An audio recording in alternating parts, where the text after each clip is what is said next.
What's up, guys? Welcome back to another edition of 101 Sports and Cards. Always on Nathan Halloween with me, Jared Trish. What's going on? Start on the NFL, like we do every week. Dak is set to have surgery on his torn hamstring, so that means he's out for the rest of the season. Cowboy season's already over anyway, especially after whatever you want to call their showing against the Eagles on Sunday. Mac Jones set to start this week for the Jags since T-Law is still hurt. He was terrible in their loss to the Vikings, and it's probably not going to get. I don't even know who they play. They play the Lions, so yeah, it's going to get even worse for the Jags. The Colts are turning back to Anthony Richardson to be their starter. I don't know why you'd even bench him for 2 weeks and then bring him back. It's not like they were going to make the playoffs. The Bears finally did something smart. They fired their offensive coordinator Shane Waldron. This comes a week after the Bears got absolutely embarrassed by the Cardinals. Caleb Williams got sacked 9 times. It's for everybody blaming Caleb Williams. It's not his fault. This is what the Bears have done with every rookie quarterback they've had. And every quarterback they've had. They've just completely ruined them. They're doing the same thing with Caleb. The smart thing would have been, you don't just fire the offensive coordinator, you fire the whole coaching staff. Because that would have been better. Because Matt Eberflus should never have been a head coach in the first place. And he ruined Justin Fields, and now he's doing the same thing. Okay. So week 10 recap, the Ravens defeat the Bengals in a Thursday night thriller. This is the best game of the week. 35-34. Lamar had 290 yards, 4 touchdowns. Derrick Henry, 68 yards and a touchdown. Burrow had 428 yards and 4 touchdowns. And Jamar Chase had 264 yards and 3 touchdowns. The Bengals blew this game, basically. And they lost the season series to the Ravens, and the Bengals basically have to win it to make the playoffs. So the bottom of the AFC, after like them top 5 seeds, is just wide open. Panthers defeated the Giants in overtime in Germany, 20-17. Bryce Young had 126 yards and a touchdown. He actually played really well. So did Chuba. He had 153 yards and a touchdown. The same week that he got a contract extension. So for all the people saying that Brooks is going to come in and take over his spot, I don't think that's going to happen. Daniel Jones had 290 yards, 2 interceptions. Tracy had 103 yards, a touchdown on the ground. He also had the game-changing fumble in overtime, the first touch of overtime. He fumbled it to set up the Panthers' game-winning field goal. Chargers took down the Titans 27-17. Justin Herbert 164 yards and touchdown. Will Levis had 175 yards and 2 touchdowns. Chiefs stayed undefeated after blocking the Broncos' game-winning field goal attempt 16-14. Mahomes 266 yards and a touchdown. He got outplayed by Bo Nix, who had 215 yards and 2 touchdowns. The Chiefs aren't as good as their record says. Yes, they're undefeated. They're one of the worst undefeated teams I've ever seen at this point in the season. Arguably the worst 9-0 team ever. Mahomes was running for his life against this Broncos defense. This Broncos team, if Bo Nix can continue to play like this, like I've said the last few weeks, they will be a scary team in the playoffs because of their defense. Steelers defeated the Commanders 28-27 after a controversial spotting of the ball. It was first down. I'm going to tell you right now, Zach Ertz got that first down. That led to them having to punt it away and the Steelers scoring the game-winning touchdown. Russell Wilson, 195 yards, 3 touchdowns and a pick. He looks like his old self, which is good for Pittsburgh. George Pickens, 91 yards and a touchdown. Jaden Daniels, 202 yards, and Austin Eckler, 44 yards and 2 touchdowns on the ground. Vikings beat the Jags 12-7. Sam Darnold, 241 yards, 3 interceptions. Cost me my fantasy week. Mac Jones, 111 yards, 2 interceptions. If you watch this game, I feel very bad for you. I believe the Vikings became the first team to have their quarterback throw 3 interceptions in a game and not score a touchdown and still win. That just tells you how bad the Jacksonville Jaguars are, and it's just going to get worse for them this week. Saints upset the Falcons 20-17 under their new head coach. Derek Carr, 269 yards, 2 touchdowns. Marquez Valdez-Scantling, who I didn't even know played for the Saints, had 109 yards on 3 catches and 2 touchdowns. Kirk Cousins, 306 yards and a pick. Bijan was their only good player, 116 yards and 2 touchdowns. 49ers beat the Buccaneers on a game-winning field goal, 23-20. Brock Purdy, 353 yards, 2 touchdowns. Baker had 116 yards and a touchdown. his worst game of the season. Also, the 49ers welcome back Christian McCaffrey. The Bills defeated the Colts 30-20. Josh Allen, 280 yards, 2 picks. He did have a rushing touchdown. Flacco had 272 yards, 2 picks. Or 2 touchdowns and 3 picks, one of which was a pick 6 on the first play of the game. Patriots blew out the Bears. I said the Cardinals. That was last week. The Patriots blew out the Bears 19-3. Drake May, 184 yards, touchdown and a pick. Williams, 120 yards. He was sacked 9 times. It was a terrible game for Bears fans. And it's going to be another terrible game this week because they play my Green Bay Packers. The Eagles demolished the Cowboys 34-6. Jalen Hurts, 202 yards. Passing, he had 2 passing touchdowns, an interception, and 2 rushing touchdowns. Cooper Rush had 45 yards. He got benched for Trey Lance, who had 21 yards and an interception. The Cowboys are just a disgrace right now. The Cardinals demolished the Jets 31-6. Kyler Murray, 266 yards and a touchdown. Rodgers had 151 yards and a fumble. Please run the ball with Breece Hall at the goal line. Instead, you failed on 4th down like 3 times. Terrible coach. The Lions came back to beat the Texans on a game-winning field goal on Sunday night, 26-23. This is a great game. It looked like it was going to be a blowout early on because Jared Goff, 240 yards, 2 touchdowns. He had a career-high 5 interceptions. It seemed like everything he was throwing up was getting picked. And then C.J. Stroud decided to just come out in the second half and look like he shouldn't have even been taken in second overall in the draft. Looks like he shouldn't have even been taken in the draft. He had 2 interceptions in the second half. Ended with 232 yards and a touchdown. This just proves that the Lions are, I would go ahead and say the Lions are the best team in the NFL right now. The Dolphins took down the Rams on Monday, 23-15. Tua, 207 yards, a touchdown, a pick. He also had a tackle in this game. He used his head. He did. Stafford had 293 yards and an interception. The Week 11 preview begins on Thursday night with a great game in the NFC East. The Commanders and Eagles. This is for the division lead and possibly for the division win. I'm going with the Eagles. I'm going with the Commanders. I trust Jaden Daniels more than Jalen Hurts. The only bad thing is I don't trust the Commanders' defense.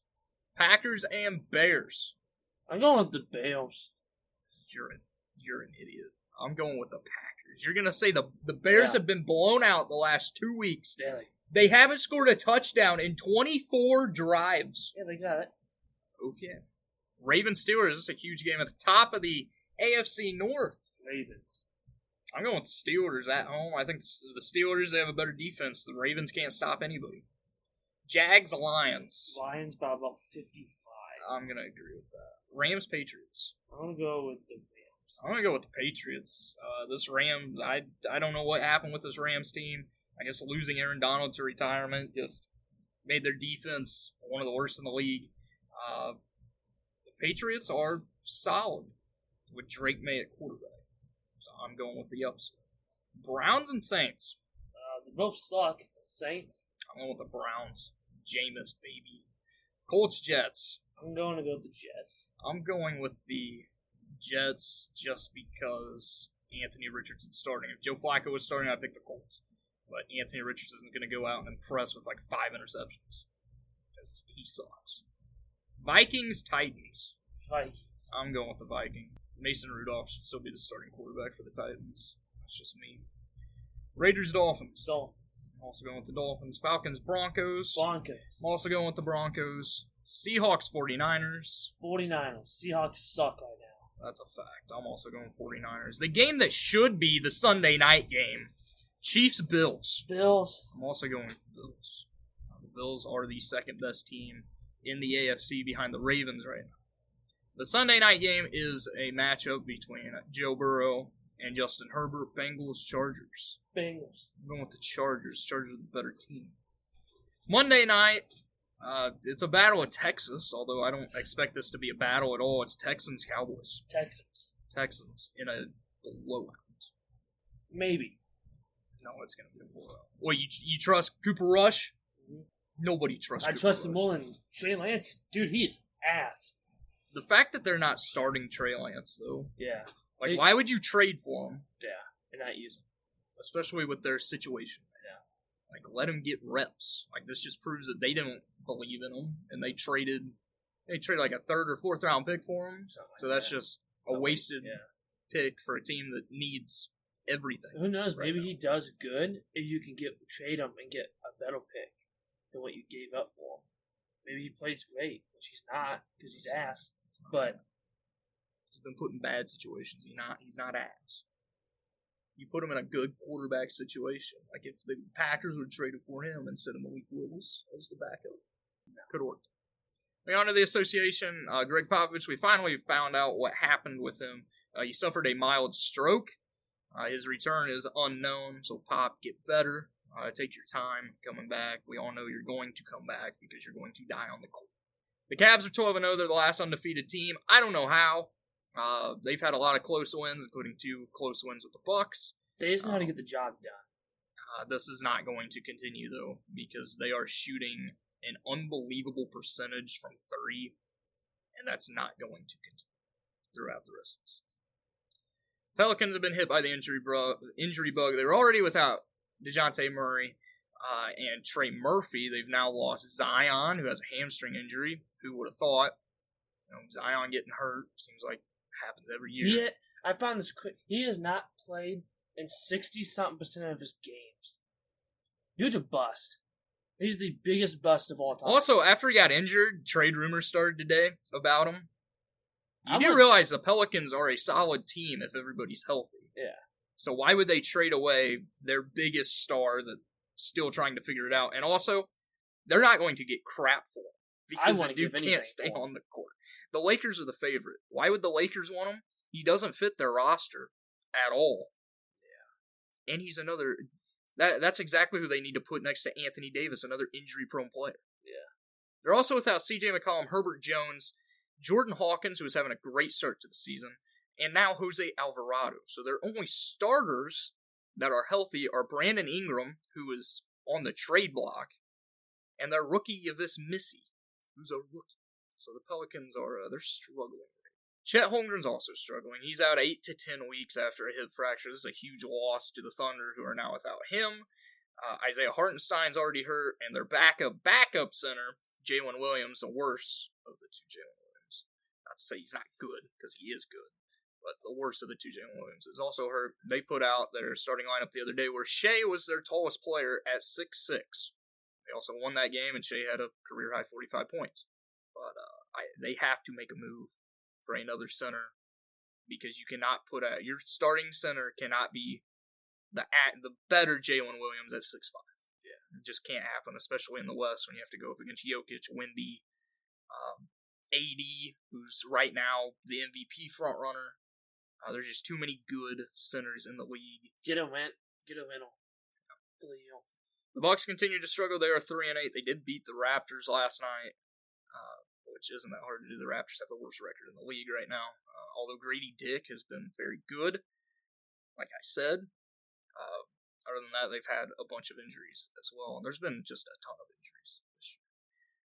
The Warriors defeated the Mavs, and Clay's return to the Bay Area last night, 120 to 117. Clay had 22 points. Curry had 37.6 rebounds and 9 assists. He went on a mini 10-0 run to end the game. Hit the night-night thing on Dallas. It was a great game. I'm so happy I got home in time to finish and watch that fourth quarter. Of course, that was also the first game. Yesterday was the first game of the in-season tournament, now rebranded as the Emirates Cup. It's stupid. It's too early in the season. It should be around the All-Star break. That's my opinion. But yeah, it started last night. It's going to continue. Of course, the groups play 4. You play 4 games in your group. And you move on. The top 4 teams, you get the top 8 teams, you get the top 4 who win the group, and then 1 wild card from every group, so basically it's the second best record, and then they go on to play in Vegas. Do those games count towards the regular season record too? Yes. Besides the championship game. Which is dumb, not the championship game. That gives them an extra game. Your Boston Celtics started out terribly in it. You lost to the Atlanta Hawks without Trae. Yeah.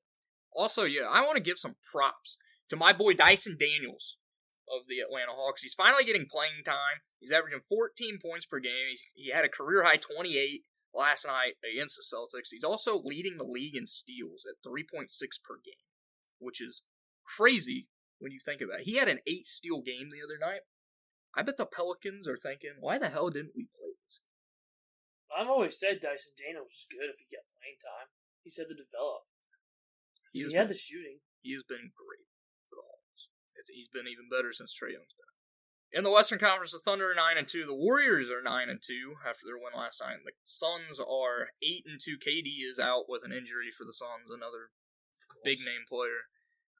Out of the, I saw a stat today that NBA posted that injuries are up 35% this season to start, which is not good through the first 3 weeks of the season.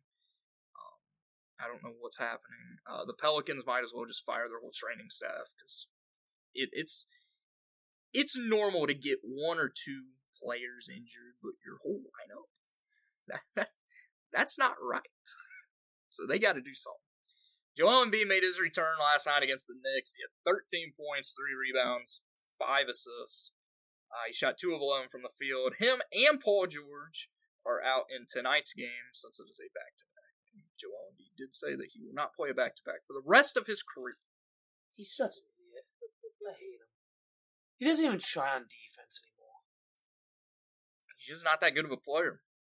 I said this with my friends at work last night, and I'll continue to say it. I know I'll get hate for it, but Tyrese Maxey is the best player on the Sixers. Everybody knows that. Everyone should have known that. And honestly, freaking Jared McCain's going to be the second best soon. Jared McCain has been good. The fact that he's not starting. He had 28 off the bench 2 nights ago. He has been arguably the best rookie besides Zach Edey. Stephon Castle has been good the last few weeks. But this rookie class is so bad. The leading scorer in a game for the rookies was Zachary Risache, who last Wednesday put up 33 points in a game. That is the most any rookie has scored, and that might be the most we see a rookie score this season. Moving on to the MLB. So like I said, we're going to give our free agency predictions, just to let you know this is who I have them going to. I wasn't going to list every team that was in on them, just do some thinking. I did the top 21 people. We were doing this. Oh, it's fine.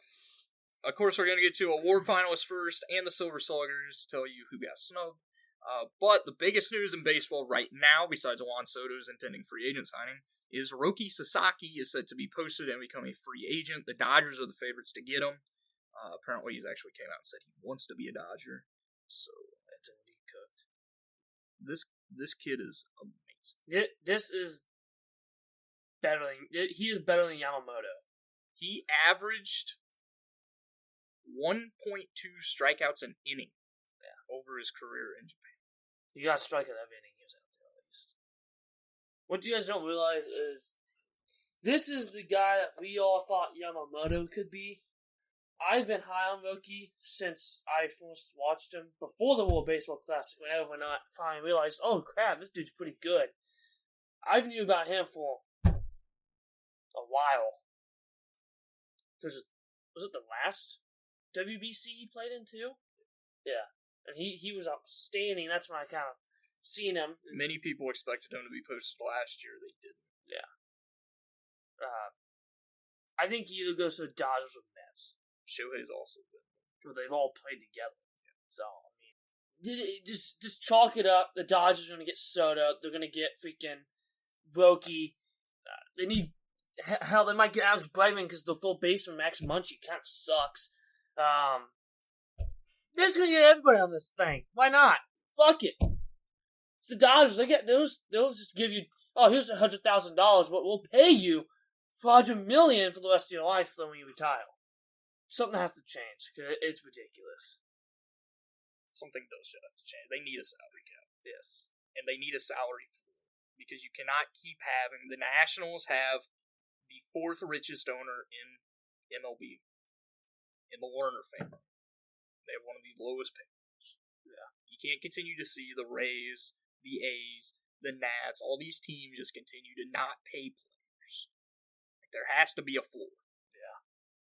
But moving on from that, the Silver Slugger award winners were announced, so I would like to get your take on if anybody was snubbed. In the AL is where we will start. First baseman is Vlad Guerrero Jr. Obvious. He was their only good player, really. Second base is Altuve. Yeah. Shortstop is Bobby Witt. Of course. Yeah. Should be MVP. Third base is Jose Ramirez. Outfield, Aaron Judge, Anthony Santander, and Juan Soto. I agree with all. Catcher, Salvi. DH is Brent Rooker. Yeah. And the utility man is Josh Smith, which I was very surprised with. He's an A, right? No, he's a Ranger. He was an A, wasn't he? Yeah. No. He did have a very good season. Yeah, he did. Yeah. No, sounds pretty good to me. And then the team was the Yankees, which of course is. Yeah. In the NL, first base is Bryce Harper. Yeah, I guess. He becomes just the fourth player to win a Silver Slugger at 3 different positions. I don't know. Freddie, maybe. Yeah, Freddie missed a lot. Yeah. Second base is Ketel Marte. Of course. If he would have been healthy all year, he would have gave a run to Shohei. He wouldn't have won it because it's Shohei. Shortstop is Francisco Lindor. Yes. Third base, Manny Machado. Yeah. Can't think of any else in basement. Yeah, me too. Outfield is Teoscar Hernandez, Jackson Merrill, and Jurickson Profar. I don't know about Profar. Profar had a great start. Yeah. The second half was... I don't know who I'd take his place. I can't really think off the top of my mind. Catcher is William Contreras. Yeah. He's the best catcher in the NFL. Arguably the best catcher. DH was Shohei, of course. Utility was Mookie, and then the team was, you guessed it, the Dodgers. So that is that. Then were the Silver Sluggers. MLB got them. Besides Profile, I feel like. I don't know who I'd replace Profile with. I'm trying to think off the top of my head. Maybe it is Profile. So the MLB award finalists were unveiled. I don't know when they're actually going to announce these awards, but I'll start in the AL, then the NL. So the AL Rookie of the Year is between Colton Cowser, Luis Hill, and Austin Wells. Colton Cowser. Yeah, it's definitely Colton Cowser. Manager of the Year is AJ Hinch of the Tigers, Matt Quatraro of the Royals, and Stephen Vogt of the Guardians. Let's say Stephen Vogt that just forced to yield too. I'm going with Quatraro. The Royals went from 94 losses last year to being a playoff team. Cy Young is Clase, Seth Lugo, and Tariq Skubal is Skubal. But congrats to Manuel Clase. Congrats to Seth Lugo. MVP is Judge, Soto, or Bobby Ridge. Should be Bobby, but it's going to be Judge. Rookie of the Year in the NL is Jackson Churio, Jackson Merrill, or Paul Skeens. Jackson Merrill. It should be Merrill, but it will be Paul Skeens. Hell, he might win 2. Manager of the Year, Carlos Mendoza of the Mets, Pat Murphy of the Brewers, or Mike Schilt of the Padres. I'm going Mike Schilt. I'm also going with Mike Schilt. Cy Young, Chris Sale, Paul Skeens, Zach Wheeler. Chris Sale should walk away with this. MVP, Shohei, Lindor, and Ketel Marte. That doesn't even matter. Yeah. Yeah, they're the award finalists. I don't know when the MLB is actually going to announce the awards. Knowing them, who knows? Yeah. So we are going to give our free agent predictions. I have the top 21 guys. I believe there's 21 people on. I don't know. I did this last, but of course the top guy is Juan Soto. I think he stays with the Yanks. My heart wants him to go to the Nationals, but my gut tells me he's staying with the Yankees. He is meeting with the Red Sox tomorrow. Corbin Burns. I say he has to stay in Baltimore. They need him. The Orioles are actually going to spend money and keep him. The Mets are another favorite. Roki Sasaki. Blake Snell, who opted out of his contract. No one who's interested in him. Do you know how many teams are interested in him? I saw the Phillies, Yankees, so I have him going to the Yankees. Phillies, Yankees, Astros, Giants, which I don't know. He opted out. Yeah. And then the Padres, I don't see him going back to San Diego. I think The Reds are also asleep. Well, I'm not going to count.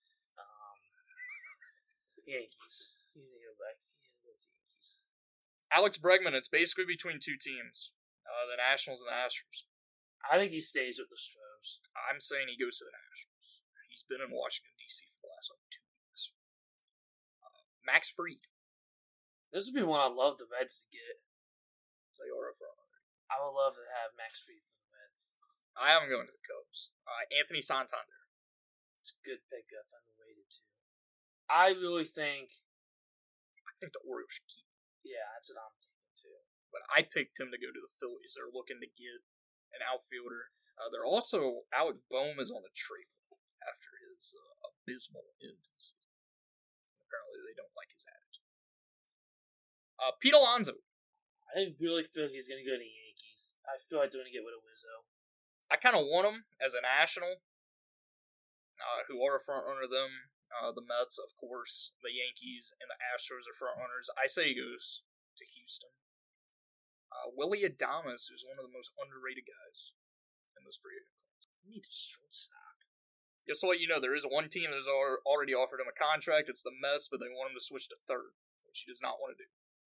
I haven't gone to the Blue Jays. They have Bo. They're moving to second. The Blue Jays are front runners. And Bo needs to switch. Might as well put him in DH. I guess it goes. Jack Flaherty. He stays. I agree that he stays. He's in his home city. Yeah. Tanner Scott. I picked the Cubs. They need a closer. I don't see him staying with the Padres because he wants to be in a closing role. I think he'll go to the Dodgers. They don't have a true closer. Shane Bieber, who was out all year with an injury. I have him going to the Reds. They are a front runner to sign. Who else is with them? Dodgers, Padres, Yankees, Mets. The main people. Phillies. Just think of a team that loves spending money. I see a good fit with the Padres. Christian Walker. He's not a catcher. He's a first baseman. He was. He's a first baseman. I have him going to the Nationals. He is on the top of their list to sign. That's fine. Nathan Eovaldi, who is still good despite being 35 years old. Yeah. He had a very down year, which I am saying he goes to the Braves, and they turn him around just like they did. Yeah. Yeah, that's fine. Teoscar Hernandez. He stays. Ha-Seong Kim. I will tell you right now, he's not going to be back with the Padres. Yeah, he's going to get playing time. Who's interested in him? Red Sox, Yankees, Astros, I believe, are interested in him. Phillies. I think the Yankees get him and put him a second, and they ship Gleyber off. I mean, Glaber's a free agent. Yeah. I picked the Red Sox just because the Red Sox need as much help as they can. Carlos Estevez, I say he stays. Yeah. Clay Holmes, the former Yankees closer before they decided to have Luke Weaver. He's good. I have him going to the Orioles. He will not be a closer with the Orioles. No. Because they will have Batista coming back. Who's interested in him? The same people. I'm going to go Cardinals. They got to get somebody, although the fan base is going to riot them. They need a closer. One guy. They need a secondary closer behind Helsley. One guy I don't have on this list is Paul Goldschmidt, who they are letting walk in free agents. They're also looking to trade the winner. They waited too long to do that. Yeah. Yusei Kikuchi. I think he stays. I believe he also stays with the Astros. And Jurickson Profar. They stay. I believe he stays. That is our MLB free agency predictions. I will not be making an Instagram post on this. I was going to, but it will take way too much time, and I don't have that time. And most likely we're going to be wrong anyways. Also, it's not worth putting one on because, by the time people actually start signing, it'll be like 3 months old. Yeah. Moving on to college football, Week 11 recap number 4. Miami got upset by Georgia Tech, 28-23. I believe everybody saw this coming. Miami was eventually going to lose a game. They have just been they've been in too many close games to not lose. Number 16, Ole Miss blew out number 3 Georgia 28-10. Number 8, Indiana escaped Michigan 20-15. Kansas upset number 17 Iowa State 45-36. This was Kansas' second win of the season. Number 11, Alabama dominated 15 LSU 42-13. Number 12, Boise State escaped Nevada 28-21. And number 9, BYU beat Utah 22-21. It was a very controversial ending. To be honest, BYU should not be undefeated. So the new rankings. And these new rankings are straight shit. Number 1 is Oregon. Number 2 is Ohio State. Number 3 is Texas. 4, Penn State. 5, Indiana. 6, BYU. 7, Tennessee. 8, Notre Dame. 9 Miami, 10 Alabama, 11 Ole Miss. Boise State is 13. They would be the 12 seed due to them being the Power 5 conference winner. The first team out is Georgia. This is why I hate these rankings. Penn State, Indiana, BYU have no ranked wins. They should not be 4, 5, and 6. I'm going to tell you that right now. Georgia has a win over, yes, they lost to Alabama, but they have 2 quality wins, including one over Texas. The fact that they are out just because they lost to Ole Miss is stupid. This is just SEC disrespect. And just to let you know, SEC teams are going to absolutely dominate in the playoffs, because I'm going to tell you right now, Penn State, Indiana, BYU, Notre Dame, who should not be 8 after losing to Northern Illinois, Miami, they're all not that good. Especially when you put them up against actual competition. The only good teams against competition that's not in the SEC is going to be Oregon and Ohio State, who are 1 and 2 for a reason. So that is my thing. Do you have any takes on it? This is one of the worst rankings I've ever seen. Thank God it's not the final. So Week 12 preview. There's some good games. One really good game. 20 Clemson versus Pitt. Clemson. I'm also going with Clemson. Pitt lost last week, which basically eliminated them from everything because they're not even ranked. Number 23, Mizzou should not be ranked versus number 21, South Carolina. South Carolina. Get Mizzou out of the damn rankings. Arizona State versus 16, Kansas State. Both these teams have just one loss. Kansas State. I'm going Arizona State with the upset. Kansas State is not good. The biggest game of the week is number 7, Tennessee versus number 12, Georgia. This is going to make a lot of people mad. This is going to eliminate Georgia from the rankings. I'm going with Tennessee. Unless their starting quarterback does not play, because I know he was hurt a few weeks ago in their game. They had a bye week, so I believe he should be back. Number 1, Oregon, Wisconsin. Everybody's hyping this game up. It's going to be a blowout. It's Oregon. Wisconsin doesn't know how to play football, and I hate it. I hate watching Wisconsin games. I'm not going to watch 1 second of this game because it's going to be 35-0 at halftime. Stone game was going to throw you guys. Yes. We can't stop a nosebleed. And we can't move the ball. On to college basketball. Number 1, Kansas took down number 9, UNC, 92-89. New Mexico upset 22 UCLA, 72-64. 8 Baylor defeated 16 Arkansas, 72-67. Of course, Baylor was coming off their absolute embarrassment to Gonzaga. Number 11, Auburn took down number 4, Houston, 74-69. So the new rankings are 1, Kansas, they stay as number 1. 2, Alabama. 3, UConn. 4, Gonzaga. Auburn moves up 6 spots to number 5. Duke is 6. Iowa State 7. 8, Houston, who is down 4 spots. 9 is Arizona. And 10, UNC. Of course, last night was the Champions Classic. Kansas took down Michigan State 77-69. And 19, Kentucky came back to beat number 6, Duke 77-72, despite Cooper Flagg having 26 points, 12 rebounds, 2 assists, 2 steals. He did have 3 turnovers in the closing minutes of the game. But he is the real deal. Watching him play, he is the real deal. The best games of this week. Friday is number 9, Arizona versus Wisconsin. Had to throw in Wisconsin. We're going to have a terrible week in every sport. Not just these two, because we're playing one of the top volleyball schools in the country and one of the top hockey schools. It's blowout Wisconsin week. Friday is also number 2, Alabama, and number 13, Purdue. Also on Friday, number 21, Ohio State, number 23, Texas A&M. And next Tuesday is 13, Purdue versus number 15, College basketball season has been really good so far. There's been a lot of upsets. Villanova right now is 2-2. They've lost to 2 very, very bad teams. Moving on to other sports. This is the last time we will be discussing other sports until golf actually gets back, or whenever F1 actually decides to return, which I think is next week. Joey Logano won the Cup Championship. He won the race. Terrible race. Best thing that happened was the pace car wrecking. Yeah. They got to change the races. Yeah. 17th average finish should not win the championship. if it would have been regular points, Christopher Bell would have won. Yeah.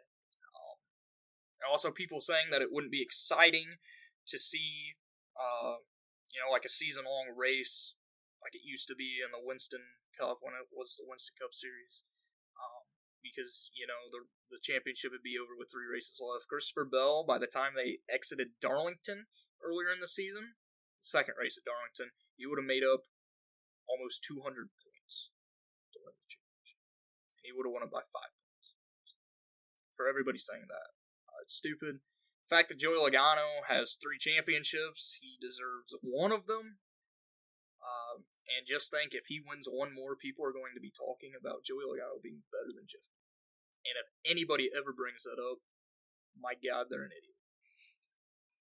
Justin Allgaier won the Xfinity Series championship. He was the only deserving champion of this week, and how he did it. He owned it, too. He did.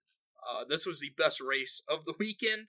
The fact that he started from the back because he wrecked in practice because of a car blowing an engine in front of him, had to go to a backup car. He then cost himself multiple times in the race, including speeding on pit road. In the last 100 laps, he came back from last to win the race. Yeah. It was a great He got race. lucky on a caution. That helped him a lot. Who didn't get lucky was Cole Custer. Yeah. Who got absolutely screwed by Austin. Ty Majeski won the Truck Series Championship. Nobody cares about the trucks. He dominated the race. Congratulations to Ty, who started his career in iRacing. So that's all I have. Change the track and the format. If you're going to keep the format, do something with the track. Cause it should not come down to one race for the win, the championship. It just shouldn't. Because you have a bad call that weekend, you're screwed. Kind of like Tyler Reddick. His call sucked the whole week. And he sucks at Phoenix. And who's good at Phoenix? Joey Logano. He's won the past 5 seasons, though. Penske has won 3 straight championships. Yeah. All of which On his own. they have to do something. Consistency. I know it's not exciting, it's exciting, but the best driver usually wins. Because it's based off consistency.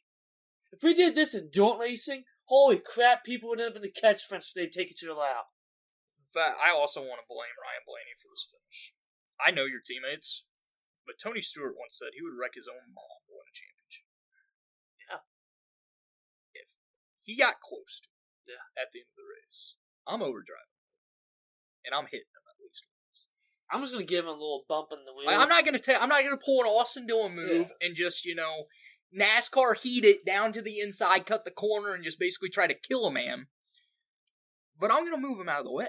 And he didn't even try. I'm gonna give him a little bump in one. Because that's what happened with 4 to go. He got to his bumper, but then he slowed down. He hit the brakes to not get into it. And that's what cost him the race. And I get that, Roger Penske told him to race clean. Well, if I'm Ryan, I'm like, this is for a championship. Guess what, Roger? I'd be a 2-time championship winner if I won this. You're not going to fire me back for to this. Back, too, for the first time in 10, 15 years. First time since Jimmy Johnson. Won 5 straight. Yeah. I mean, I'd give a little... I'm not going to take the guy out, but I'd definitely give him a little bump in the wheel. I wouldn't do it going into the corner. Maybe that would be a best opportunity, because you do it in the corner and probably spin him out. But just follow him and just give him a little bump, get him a little squiggly off his line, and just go right under him. I was waiting for it to happen. And Joey, knowing Joey, he'd probably come back down on you. So, yeah. Because Joey would have did a different thing than you. He would have definitely hit you. Yes. But you gotta be a little doing. You gotta. It's racing. All right? Rubbin's Racing, as Cole Trickle once said in Days of Thunder, which they're making a second one. Great. It's a good movie, but it is the best NASCAR movie. Yeah. I mean, Talladega Nights. Talladega Nights isn't a NASCAR movie. It's hilarious. It's just a comedy. It's hilarious, though. It makes fun of NASCAR. It's hilarious. That was back in the good old times. That's when NASCAR was actually packing tracks. Yeah. And now they're not even close. Yeah. Cars suck, too. You can't race. You barely touch, you spin out. Or you get... Dirty air is such a big disadvantage. I didn't notice it until Phoenix. You get behind a car, you are screwed with these cars. Go back to the 2015 call that had the giant freaking spoil on the back. That's not 2015. That's earlier. That's like 2010. The Carter tomorrow. Yes, those are the best calls they ever made. They're the ugliest cars they've made. But they are the best performing call they ever made. They hit 200 miles per hour on small tracks. Yeah, but still, it was the best call they ever made. It was the most consistent, best aerodynamic, and it wasn't just about wind. It was about the call. It was about the driver. Apparently, NASCAR is trying to get a new team in, a new manufacturer in. Who's they gonna get? Freaking Ferrari? Right now, Dodge, Nissan, Kia. Ew. And I forget the other one we're looking at. My Christ. Dodge. Chrysler's Dodge. Yeah, that's true. Bring Dodge back. I loved Dodge back then. They had Casey Kane and all of them. Bring Dodge back. The fact that you could have had the Camaro versus the Mustang versus the Charger. Yeah. And now you're not going to have any of that because the Mustang's going to be the only one there. Yeah. Because Chevy's dropping the Camaro after next season. Which is dumb. NASCAR just sucks. They also said that they're not going to change the playoff format anytime soon. They're going to shoot themselves in the foot. So. Yes. Hey, but Gateway is a playoff race. It is. I may go. And it would be good to go the whole weekend because the Xfinity race is the last race before the playoffs. Yeah. So somebody's going to get into a fight. Yeah. Because it always happens. So, I may go. The bad thing is the trucks are no longer at Gateway. That's fine. The trucks suck, though. The trucks just suck. And the trucks just suck watching. Yeah. A bunch of idiots. But the trucks is fun to watch because they don't know how to drive. There's always a big crash at Gateway on the front stretch. Every time I've been there, there's always a big wreck on the front stretch. Especially the time we went. That was a big one. Freaking awesome. There's also Haley Dean's best finish over Creel. Best finish she'll ever have over her career since she's done with NASCAR. Yeah. Well, and Gateway, the only thing about the trucks is they are the best sounding NASCAR. They sound the best. Because they actually have horsepower. Actual exhaust. Side exhaust that actually has sound. They do sound really good. They sound better than Xfinity and the NASCARs. They don't sound like NASCARs. Bring back the NASCAR that freaking is so loud that you have to have headphones. And it makes people complain. Oh, it's too loud. Then don't go to the damn races. You go into the races because you want to hear the motor pour. You want to shake your body in the stands. Sorry. What's his nuts? Wife. Yeah. The vibrations! Sorry. If you don't know it, and you're too young to get it. If you've never seen Talladega Nights, yes, it is. It is one of Will Ferrell's best movies. It's so but hilarious at the same time. NASCAR also got pissed about it because it just disses them, which is even better. Yeah. Especially now. Yeah, because back then NASCAR was actually good when that movie came out. Peak NASCAR was like 2001 to 2007. That was before that too. 90s. Yeah, 90s to only 2000s was peak NASCAR. Also, of course, in this race, we saw Mark Truex. His last race. He started so good, but his car went to crap. He will be possibly running the Daytona 500 for 2311. And I say possibly because they lost their lawsuit against NASCAR. Which means they're not going to have a charter. And Denny Hamlin, who's one of the team owners with Michael Jordan, said that they may skip the Clash and Daytona 500. Also, Stewart-Haas Racing closed. Yeah. I'm not going to get into it because there's a lot of things I could say about Stewart-Haas, including Ryan Preece, who they just kept out of it. That's a good driver. And he is the best driver. Do you have anything else? Make NASCAR great. Thank you guys for listening. Enjoy college football this weekend. Enjoy some huge college basketball games on Friday night. The NBA Cup is still going on. I don't know when their next date is. I believe it's Thursday. Enjoy that. Enjoy football. I'll be enjoying oldest rivalry in the NFL, Packers and Bears. The Packers are whooping their ass. Thank you guys for listening. Come back here next week.